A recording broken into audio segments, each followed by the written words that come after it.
अस्सलाम वालेकुम and hello everyone. आज के इस लेक्चर में हम डिस्कस करेंगे कॉस्ट मॉडल और revaluation model under IAS 16 property plant and equipment.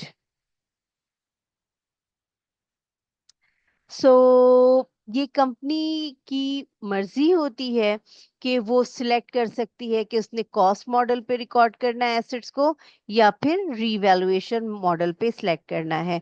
और फिर जब वो एक पॉलिसी सिलेक्ट कर लेती है कि उसने कॉस्ट मॉडल यूज करना है या रीवैल्यूएशन मॉडल, तो वो फिर entire class of property plant and equipment पे अप्लाई होता है। अब अगर आप देखिए कंपनी कॉस्ट मॉडल यूज करती है तो कॉस्ट में से सिंपल हम एक्यूमुलेटेड डिप्रिसिएशन और एक्यूमुलेटेड इम्पेयरमेंट लॉस डिडक्ट कर देते हैं। लेकिन अगर रीवैल्यूएशन मॉडल कंपनी यूज करती है तो फिर हम जिस दिन एसेट रीवैल्यू किया जा रहा होता है यानी एट दैट स्पेसिफिक डेट, तो हम उस दिन की फेयर वैल्यू लेते हैं और उसमें से फिर उसके बाद वाला एक्यूमुलेटेड डिप्रिसिएशन और उसके बाद वाला इम्पेयरमेंट लॉस लेस करते हैं। इसलिए हमने यहाँ पे वर्ड यूज किया हुआ है सब्सिक्वेंट। और इस लेक्चर में हमने इम्पेयरमेंट से रिलेटेड डिस्कशन नहीं करना। इम्पेयरमेंट ऑफ एसेट्स से रिलेटेड हमारे पास एक और लेक्चर है जो कि अपलोड हुआ हुआ है, हम वो डिस्कस करेंगे। सो यहाँ पे हम एक प्रॉब्लम डिस्कस करते हैं तो हमें पता चल जाएगा कि रीवैल्यूएशन मॉडल से रिलेटेड कौन कौन सी एंट्रीज होती हैं। सबसे पहले हमारे पास है यहाँ पे पहला सवाल है हमारे पास, और यहाँ पे जो हम रीवैल्यूएशन यूज कर रहे हैं, यहाँ पे हम बता देते हैं कौन सी सिचुएशन है। When asset carried at cost and revalued upwards, यानी एसेट्स हम कॉस्ट पे लेके आ रहे हैं, कॉस्ट पे लिख रहे हैं, और रीवैल्यूएशन अपवर्ड। रीवैल्यूएशन अपवर्ड का मतलब ये है कि जब हमने उसकी रीवैल्यूएशन की है तो फिर उसकी अमाउंट जो है वो क्या हो गई है, अपवर्ड हो गई है, यानी बढ़ गई है, ज्यादा हो गई है, रीवैल्यूएशन के बाद इंक्रीज हो गई है। इसमें जो डेटा मौजूद है हम वो डिस्कस करते हैं। सबसे पहले on January 1st 2021 the company purchased a building for 100 million with nil residual value and 10 years useful life. The company policy is not to transfer incremental depreciation. Okay, so अब यहाँ पे देखिए पास द जर्नल एंट्रीज, हम जो event हुआ है on December 31st 2021 the building was revalued at 108 million। यानी अभी जब आपने पहले एसेट परचेज किया था तो फिर हमारे पास क्या था कि हमने सिंपल कॉस्ट मॉडल हम यूज कर रहे थे। यहाँ पे हम लिख लेते हैं कैलकुलेशन ऑफ गेन और लॉस ऑन रीवैल्यूएशन। क्लास आप देख लीजिए, सबसे पहले हम क्या करेंगे, हमारे पास एसेट की कॉस्ट थी और वो कॉस्ट कितनी थी, ये 100 million।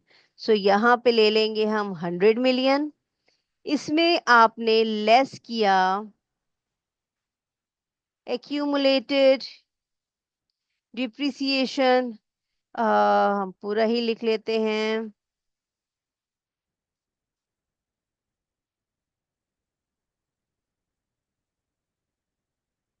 एक्यूमुलेटेड डिप्रिसिएशन जब आपने लेस किया, एक्यूमुलेटेड डिप्रिसिएशन हम कैसे कैलकुलेट करेंगे, कोई मेथड गिवन नहीं है तो इसका मतलब है स्ट्रेट लाइन मेथड ही है।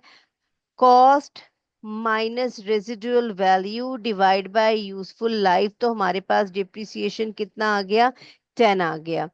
कॉस्ट में से जब हम माइनस करते हैं एक्यूमुलेटेड डिप्रिसिएशन तो हमारे पास ये कैरिंग अमाउंट आ जाती है। कैरिंग अमाउंट हमारे पास आ गई $90। हमने यहाँ पे कैरिंग अमाउंट लिख दिया। इसमें से फिर हमने लेस किया रीवैल्यूएशन अमाउंट, क्योंकि एसेट को रीवैल्यू किया गया है December 31st 2021 को। सो हमने रीवैल्यूएट किया, तो अब आप जब आपने रीवैल्यू किया तो ये 108 आ रहा है। सो 108 जब आप माइनस करेंगे, देखें आपकी बुक वैल्यू या कैरिंग अमाउंट थी 90, और जब आपने उसको रीवैल्यू किया तो वो ज्यादा पे रीवैल्यू किया। So this 18,000 basically represents gain, gain on revaluation. So इसको हम कहेंगे गेन ऑन रीवैल्यूएशन।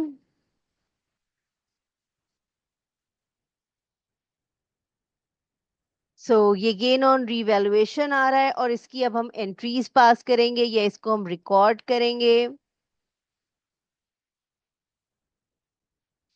आपने सबसे पहले एसेट परचेज किया था, कब परचेज किया था?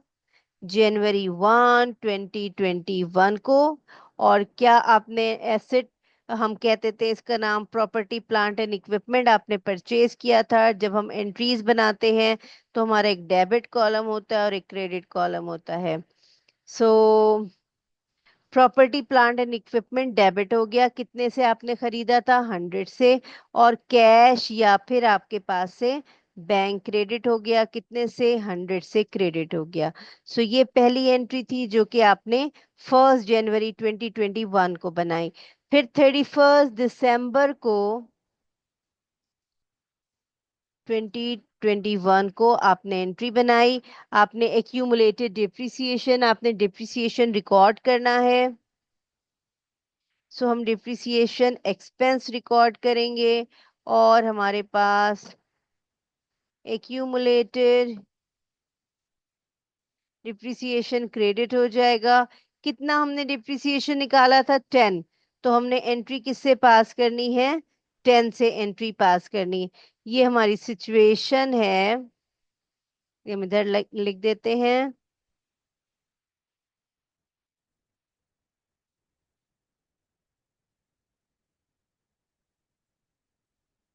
सो ये हमारी डिप्रिसिएशन की एंट्री हो गई। अच्छा, जब आप रीवैल्यूएट करते हैं एसेट को, तो फिर हम जो हमारा प्रीवियस डिप्रिसिएशन होता है उसको हम खत्म कर देते हैं, उसकी रिवर्स एंट्री बना देते हैं। मेन पर्पस ये होता है कि एसेट को हम कन्वर्ट कर रहे होते हैं उसकी कैरिंग अमाउंट पे। तो हमने कब रीवैल्यू किया था एसेट को? हमने रीवैल्यू किया था December 31st 2021 को ही हमने रीवैल्यू किया था। तो सबसे पहले तो हम इस एंट्री को रिवर्स कर देंगे ताकि एसेट अपनी कैरिंग अमाउंट पे आ जाए। एक्यूमुलेटेड डिप्रिसिएशन हम डेबिट कर देंगे, और हम प्रॉपर्टी प्लांट एंड इक्विपमेंट को क्रेडिट कर देंगे, ताकि वो property plant and equipment adjust हो जाए। यानी कि ये 90 पे तभी आएगी जब प्रॉपर्टी प्लांट एंड इक्विपमेंट 10 से कम हो जाए। और उसकी रीजन ये है कि उसका जो एक्यूमुलेटेड डिप्रिसिएशन है उसको हमने रिवर्ट कर दिया। सो नेक्स्ट एंट्री, जो लास्ट एंट्री है, वो हम बनाएंगे गेन की। और जो रीवैल्यूएशन गेन हमने कैलकुलेट किया है वो 18 है।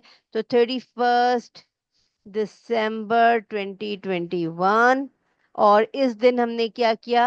रीवैल्यूएशन गेन की वजह से हमारे प्रॉपर्टी प्लांट एंड इक्विपमेंट की वैल्यू बढ़ गई। कितने से बढ़ गई?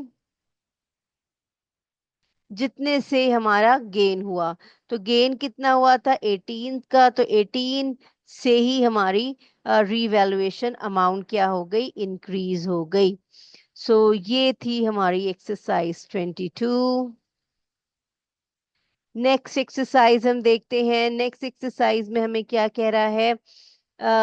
यहाँ पे जो हमने एसेट रीवैल्यू किया था, अपवर्ड था। यानी कि हम क्या कर रहे थे? एसेट्स की वैल्यू अपवर्ड जा रही थी या इंक्रीज हो रही थी। इसको हम यहाँ पे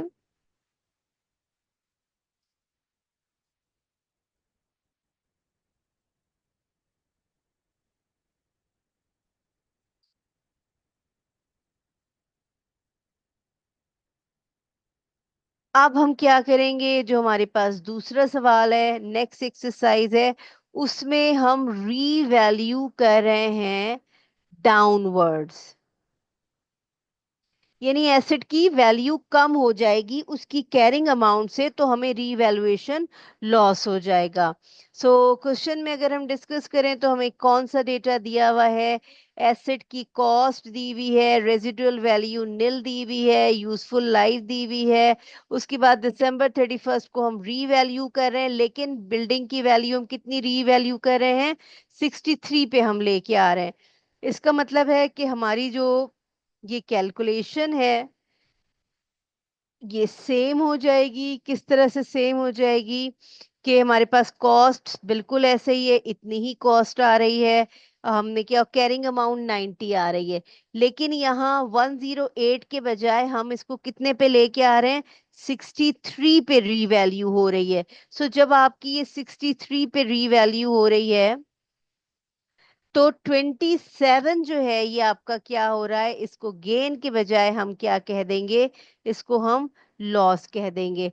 क्यों लॉस हो गया, वजह क्या है, क्योंकि आपकी बुक्स ऑफ अकाउंट्स में 90 की वैल्यू आ रही है, एसेट की कैरिंग अमाउंट कितने की आ रही है, 90 की, जबकि मार्केट में या उस एसेट की फेयर वैल्यू है 63, यानी कि कैरिंग अमाउंट से कम है। ऐसी सिचुएशन में आपको क्या हो गया, लॉस हो गया। अब अगर हम यहाँ पे देखें, तो यहाँ पे देखिए कैरिंग अमाउंट आपकी 90 है, इधर भी कैरिंग अमाउंट 90 है, लेकिन यहाँ मार्केट या फेयर वैल्यू या रीवैल्यूएशन अमाउंट कितनी है, ज्यादा है, तो गेन हो रहा है। यहाँ रीवैल्यूएशन अमाउंट कम है, कम है, तो फिर आपको लॉस हो रहा है। सो जब लॉस होता है तो हम उसकी भी जर्नल एंट्रीज करते हैं, उसकी भी हम रिकॉर्डिंग करते हैं। और रिकॉर्डिंग हम किस तरह से करेंगे, रिकॉर्डिंग हम इस तरह से करेंगे कि आप देख लीजिए, यहाँ पे सेम एंट्री होगी, प्रॉपर्टी प्लांट तीसरी एंट्री तक सेम होगा, क्योंकि आप एसेट को कैरिंग अमाउंट तक लेके आ रहे हैं। लेकिन यहाँ पे गेन के बजाय लॉस हो गया, यानी प्रॉपर्टी प्लांट एंड इक्विपमेंट की वैल्यू इंक्रीज होने के बजाय क्या हो गई है, डिक्रीज हो गई है। तो प्रॉपर्टी क्यों डिक्रीज हुई है, बिकॉज लॉस ऑन रीवैल्यूएशन। सो कितना लॉस हुआ है, आपका लॉस हुआ है 27। और इस 27 लॉस की वजह से आपकी प्रॉपर्टी प्लांट एंड इक्विपमेंट की वैल्यू क्या हो गई है, ये भी कम हो गई है। किससे कम हो गई है, 27 से। 27 जो है हमारी, बाकी एंट्रीज आप दोनों में कंपेयर करें तो वो सेम है। सिर्फ यहाँ पे गेन की एंट्री और लॉस की एंट्री में फर्क है, क्योंकि यहाँ पे हमारे पास गेन और लॉस में डिफरेंस आ रहा है। और बेसिकली डिफरेंस किस वजह से था, कि हमने उसको जो रीवैल्यूड किया था, एक में हमने रीवैल्यूड अपवर्ड किया था और एक में हमने रीवैल्यूड डाउनवर्ड किया था, इस वजह से हमारा डिफरेंस आ रहा था। सो जो हमारे पास नेक्स्ट एग्जाम्पल है, नेक्स्ट एग्जाम्पल हमारा सी है, और इसमें हमने क्या करना है, इसमें asset carried at revaluation surplus,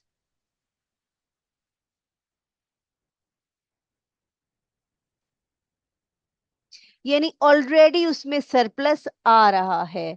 और अगर ऑलरेडी उसमें सरप्लस आ रहा है, तो आपने उसको रीवैल्यू डाउनवर्ड किया है, तो उससे क्या फर्क पड़ेगा या उसकी वजह से क्या होगा। ये प्रीवियस प्रॉब्लम से ही रिलेटेड है। इसमें जो पहला वाला पार्ट है वो प्रीवियस प्रॉब्लम से रिलेटेड है, जिसमें आपने यहाँ पे डिस्कस किया हुआ है ओवरऑल के जो पहला पार्ट है हम उसको देख लेते हैं। January 1 2021, एसेट आपने 100 मिलियन का परचेज किया, निल वैल्यू 0 थी, और रेजिडुअल वैल्यू निल थी, और यूजफुल लाइफ 10 थी, 10 ईयर्स थी। December 31 2021 को बिल्डिंग रीवैल्यू की 108 पे, और रीवैल्यूएशन सरप्लस था। यानी हमारा जो इनिशियल काम है वो ये वाला हमारे पास पहले से मौजूद था।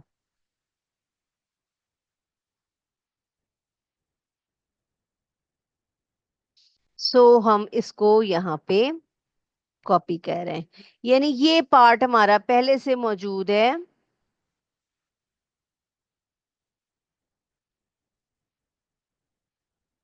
यहाँ पे अगर हम देखें तो कैरिंग अमाउंट हमारी 90 थी, जबकि रीवैल्यूएशन अमाउंट हमारी कितनी थी 108। तो हमें गेन यहाँ पे हो गया था, या आप इसको सरप्लस कह लें या गेन कह लें, वो कितना था 18 का था।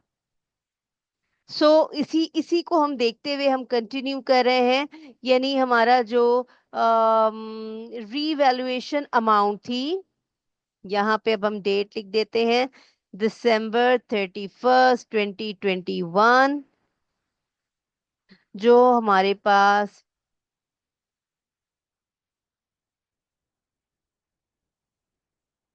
रीवैल्यूएशन या एसेट की जो अमाउंट थी वो कितनी थी, हमने रीवैल्यू किया था December 31 को कितने पे, 108 पे, 108 पे किया था।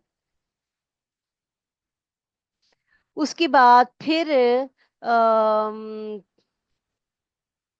ऑन December 31, 2022 इसकी वैल्यू क्या हो गई है, कम हो गई है। ओके, सो जब हम December 31, 2021 और December 31, 2022, इससे पहले एक साल का हमने इस पे डिप्रिसिएशन निकाला, तो हम इसमें से लेस कर देंगे एक्यूमुलेटेड डिप्रिसिएशन।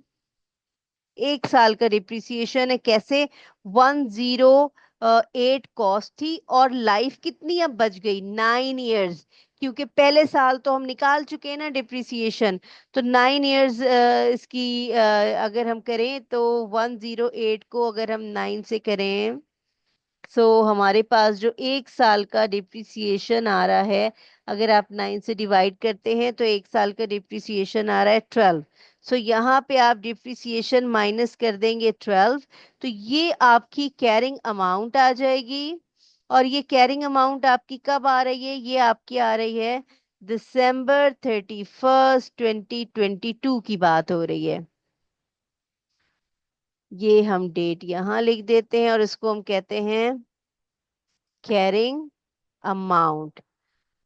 ये आपकी कैरिंग अमाउंट आ रही है।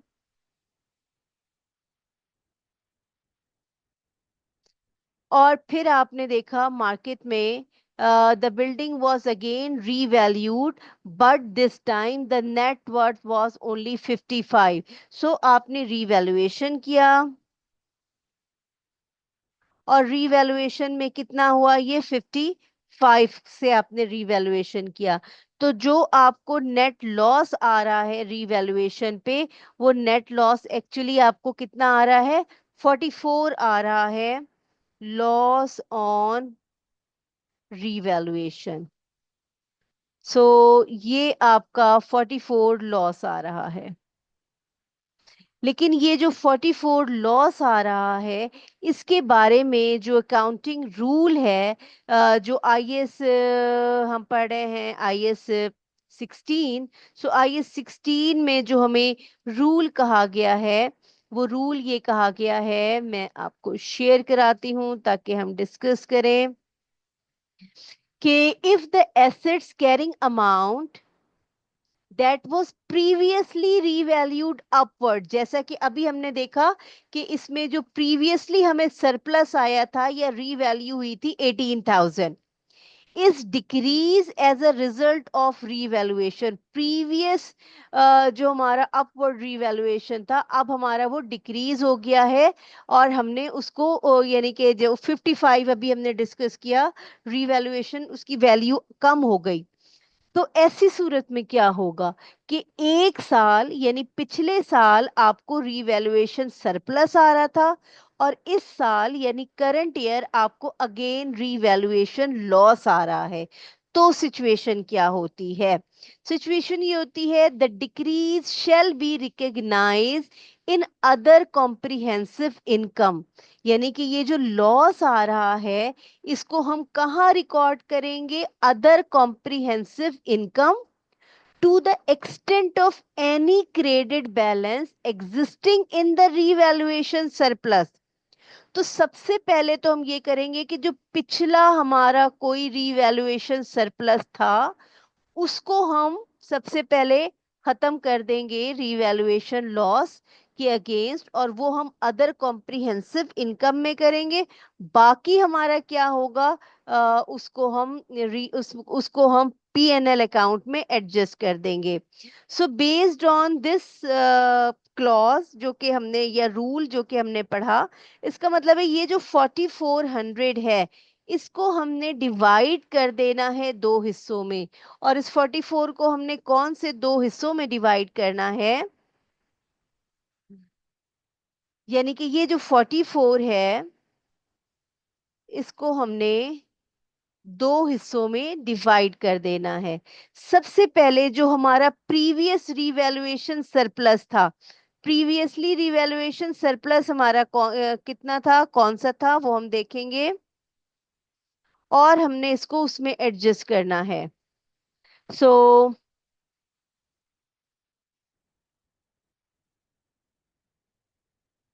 हमारा ये रिवैल्यूएशन सरप्लस था, ये देखें। सो सबसे पहले हम क्या करेंगे कि इस 18 को एडजस्ट कर देंगे। कैसे? हम इस 18 को रिकॉर्ड कर देंगे, यानी इस रिवैल्यूएशन सरप्लस को हम एडजस्ट कर देंगे अदर कॉम्प्रिहेंसिव इनकम में। और फिर इस 41 में से, अगर हम 41 में से माइनस करें 18, तो हमारे पास अब कितना लॉस बच गया? अब हमारे पास लॉस बच गया 23। तो इस 23 को हम किस में एडजस्ट कर देंगे? इस 23 को हम P&L अकाउंट में एडजस्ट कर देंगे। सो हमारी जो एंट्रीज होंगी, पुरानी एंट्रीज तो हम सारी वही वाली बनाएंगे जो हमारी, यानी कि अगर हम यहाँ पे एंट्रीज की बात करते हैं, सो ये एंट्रीज हमारी सेम होंगी।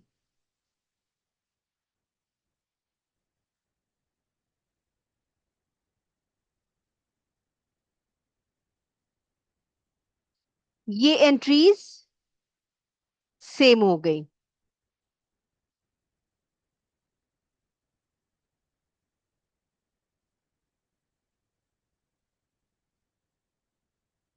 मैं थोड़ा सा एडजस्ट कर लूं जगह, ताकि फिर हमें पता हो कि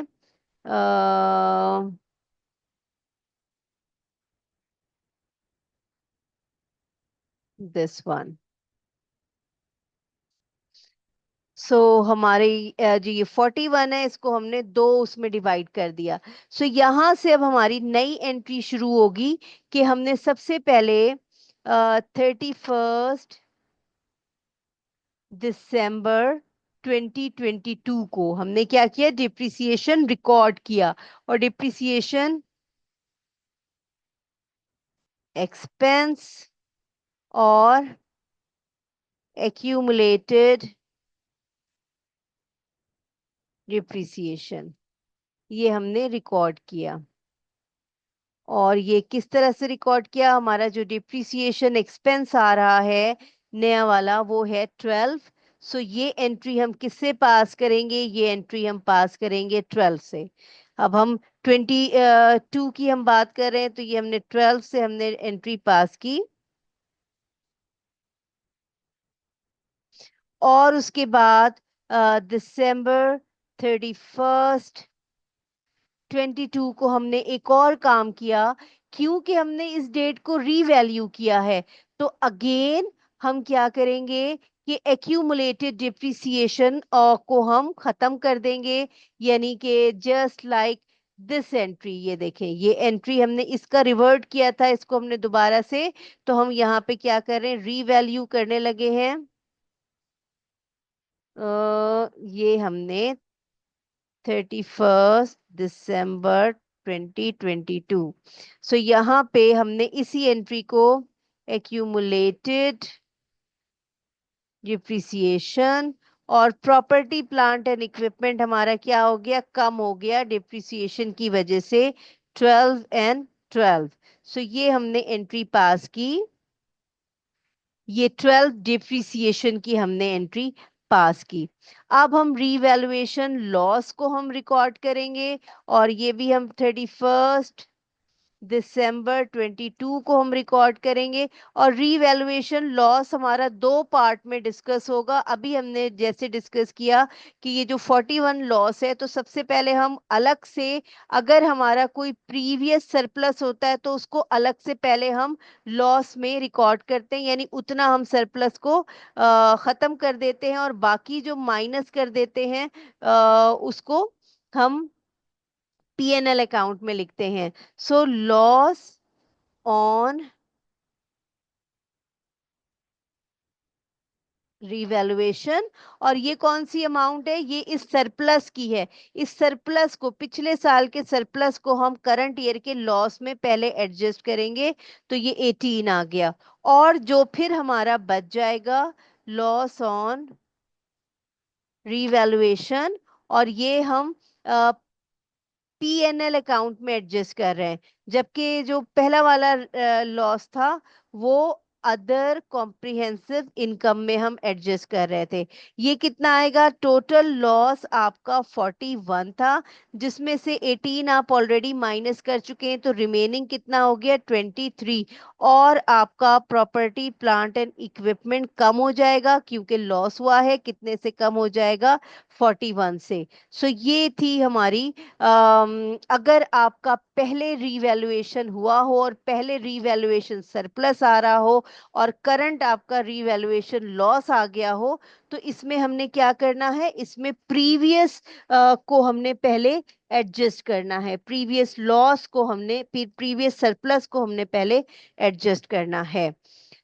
ये था। इसके बाद नेक्स्ट एग्जांपल है। ओके क्लास, ये डी पार्ट है। डी पार्ट में हमने क्या करना है? हमने यहाँ पे realisation of revaluation surplus with uses करना है। ये सिनेरियो क्या है? इसमें क्या होता है कि इसमें एक्चुअली आपका जो भी अनरियलाइज गेन होता है एसेट्स के ऊपर, वो हम क्या करते हैं? उसको हम रिकॉर्ड कर लेते हैं और एडजस्ट कर देते हैं रिटेन्ड अर्निंग्स में, ऐसी सिचुएशन में। क्योंकि जो आमतौर पे रीवैल्यूएशन सरप्लस, रिटेन्ड अर्निंग क्या होता है? अर्निंग्स आप रिटेन कर लेते हैं, रख लेते हैं किसी भी फ्यूचर कॉन्टिजेंट इवेंट की वजह से।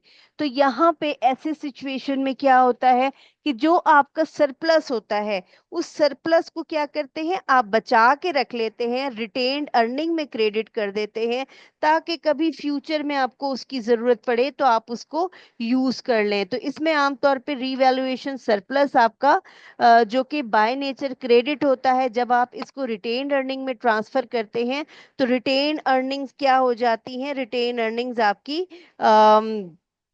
क्रेडिट हो जाती हैं, और रीवैल्यूएशन सरप्लस क्या हो जाता है? डेबिट हो जाता है। अगर हम इसको स्लाइड में देखें, सिनेरियो हम डिस्कस करें, तो यहाँ पे आप देखिए कि जो अनरियलाइज गेन होता है उसको हम यहाँ पे आप देख लें कि the transfer of sum of the revaluation surplus to retain earnings as the asset is used by the entity। और इसमें आप देख लीजिए यूजुअल assumption है इसमें, revaluation surplus डेबिट कर देते हैं और रिटेन अर्निंग्स हम क्या करते हैं? क्रेडिट कर देते हैं। तो यहाँ पे हमारे पास ऐसी ही सिचुएशन है इस प्रॉब्लम में, और इसमें हमने यही करना है। आप देखें जनवरी 1 2021, यानी ये वही प्रीवियस क्वेश्चन है, और प्रीवियस क्वेश्चन हम डिस्कस करते हुए आ रहे हैं, उसी से रिलेटेड ये सवाल है। और यहाँ पे आपको दिया हुआ है डेटा। आपने 100 मिलियन की मशीन या बिल्डिंग बिल्डिंग खरीदी थी, और उस पे नील रेजिडुअल वैल्यू थी। 21 को बिल्डिंग 108 पे रीवैल्यू हुई, यानी कि ये 22 वाली जो एग्जाम्पल है यही कंटिन्यू हम कर रहे हैं। आपको रीवैल्यूएशन सरप्लस हुआ। अब यहाँ पे जो एक खास लाइन है जो कि पहले नहीं थी, वो खास लाइन क्या है? यहाँ पे डिस्कस हो रहा है कि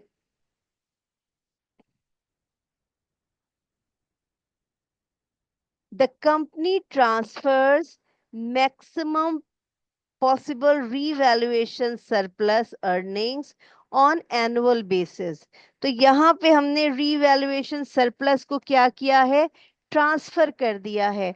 कहाँ ट्रांसफर कर दिया है, रिटेन्ड अर्निंग्स में ट्रांसफर कर दिया है।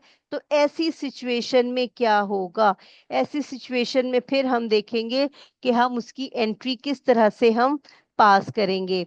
तो सबसे पहले तो अगर हम पूरा प्रीवियस वाला सिनेरियो देखें, वो आपको याद हो, दिस वन, ये गेन वाला के बाद बल्कि हम ऐसा करते हैं, ये सारा हम कॉपी कर लेते हैं ताकि हमें दिस 21, ये हमारी एंट्री शुरू से चली आ रही है, ठीक है। ये प्रीवियस हमारा है डेटा, ताकि हमें याद रहे कि हमने क्या किया था। उसके बाद जो यहाँ पे December 31 को बिल्डिंग को आपने दोबारा रीवैल्यू किया, और जो सरप्लस है वो रिकग्नाइज हुआ, यानी कि ये सरप्लस, इस सरप्लस की हम बात कर रहे हैं, ये रिकग्नाइज हुआ, और इसको हमने क्या किया, ट्रांसफर कर दिया। इसके ट्रांसफर की हमने एंट्री बनाना है रिटेन अर्निंग्स में, और हम देखेंगे कि हमने क्या करना है। जो हम यानी कि स्टार्ट करते हैं यहां से, हम December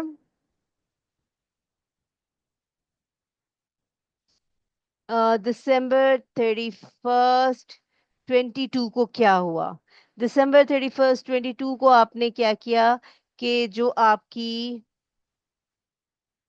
कैरिंग अमाउंट थी वो कितनी थी, 108। इस पे आपने क्या किया कि लेस एक्यूमुलेटेड डिप्रिसिएशन, हमने 12 कैलकुलेट किया था पहले, कैसे, 108 डिवाइड बाय रिमेनिंग लाइफ कितनी है, 9 इयर्स, तो हमारा डिप्रिसिएशन कितना आ जाएगा, 12 आ जाएगा। तो माइनस कर दिया हमने 12, तो हमारी जो कैरिंग अमाउंट आ रही है, वो कैरिंग अमाउंट कितनी आ रही थी,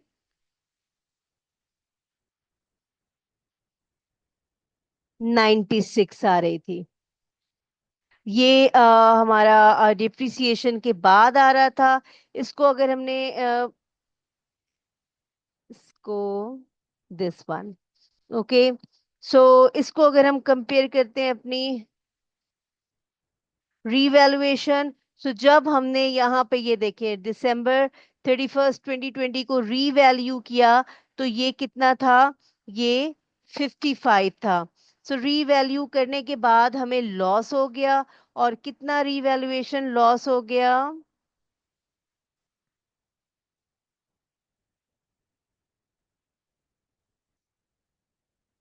रीवैल्यूएशन लॉस हो गया हमें 55 माइनस करके 41 का हमें लॉस हो गया। अब जो हमें रीवैल्यूएशन लॉस हुआ है, हमने ये देखना है कि हम इसमें से कितना ट्रांसफर कर सकते हैं टोटल। किसके अंदर ट्रांसफर करना है, हमने सबसे पहले रिटेन अर्निंग्स में। तो हम ये देखेंगे कि हम इसमें से कितना रिटेन अर्निंग में ट्रांसफर कर सकते हैं। यहाँ पे मेंशन है this one, the company transfer maximum possible revaluation surplus to retain earnings on annual basis। Annual basis पे वो ट्रांसफर कर रही है रीवैल्यूएशन सरप्लस। रीवैल्यूएशन सरप्लस हमारा कितना हुआ था, 18, और रिमेनिंग यूजफुल लाइफ कितनी है, 9 इयर्स थी एट दैट टाइम, क्योंकि हमने ये देखे 9 इयर्स पे कैलकुलेट किया था दिस वन। 9 इयर्स थी हमारी। अगर मैं ये आपको कहूं कि रीवैल्यूएशन सरप्लस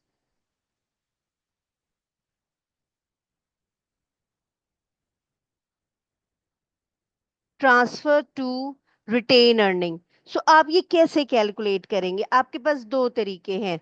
ये जो 18 ये रीवैल्यूएशन सरप्लस था, या 1800 का गेन था, 18 का गेन था, इसका तरीका ये कि दिस 18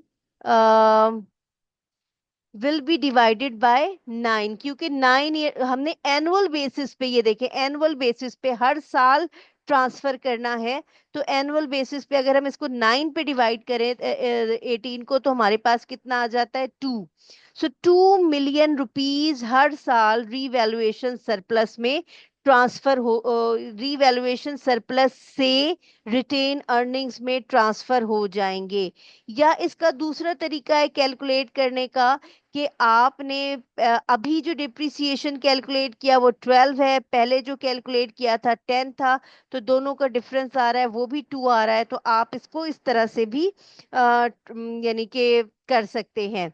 जो बेहतरीन तरीका ये है कि वो रीवैल्यूएशन सरप्लस को रिमेनिंग लाइफ से डिवाइड कर दें तो वो हर साल ट्रांसफर हो जाएगा।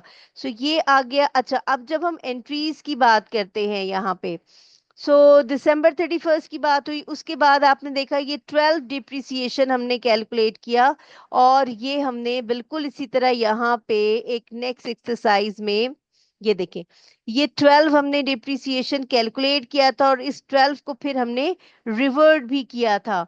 तो यहाँ पे ये हमने सेम एंट्री हमने यहाँ पे पास कर दी, ये इस 12 से रिलेटेड, कि ये हमने डिप्रिसिएशन रिवर्ट कर दिया। जो हमने इसको यानी कि प्रॉपर इसको जो एक्यूमुलेटेड डिप्रिसिएशन है इसको हमने रीवैल्यू किया, तो रीवैल्यू की वजह से प्रॉपर्टी प्लांट एंड इक्विपमेंट की डिप्रिसिएशन इसकी वैल्यू जो है वो क्या हो गई, कम हो गई।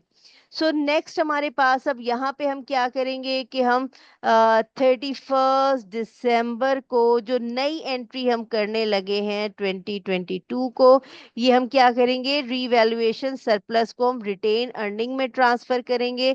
सो रीवैल्यूएशन सरप्लस हमारा डेबिट हो जाएगा, कितने से डेबिट हो जाएगा, हम ट्रांसफर कर रहे हैं इस वजह से हम इसको डेबिट कर रहे हैं, और किस में ट्रांसफर कर रहे हैं, तो रिटेन अर्निंग्स बढ़ जाएंगी, इसीलिए वो क्रेडिट पे है, कितने से, 2 से।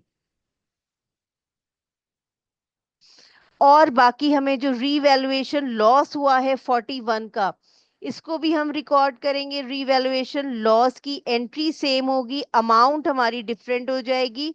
रीवैल्यूएशन लॉस की जो हम एंट्री करने लगे हैं वो सेम है। कब हम करेंगे, 31 दिसंबर 22 को। लेकिन यहाँ पे जब हम कैलकुलेशन करेंगे तो कैलकुलेशन हम अब हम 18 नहीं लेंगे, क्योंकि वो जो सरप्लस 18 था उसमें से 2 हमारा कहाँ ट्रांसफर हो गया, वो 2 हमारा ट्रांसफर हो गया रिटेन अर्निंग में, तो ये 18 के बजाय कितना बच गया, ये 16 बच गया। और टोटल हमारा लॉस था 41, जिसमें से 16 हमने ऑलरेडी रिकॉर्ड किया, तो 25 हमारा पीएनएल अकाउंट में चला गया। ये दैट्स इट, ये था हमारा रिवैल्यूएशन का कंप्लीट क्वेश्चन, कि जब हमने देखा कि हमने उसको किस तरह से रिटेन अर्निंग्स में ट्रांसफर किया।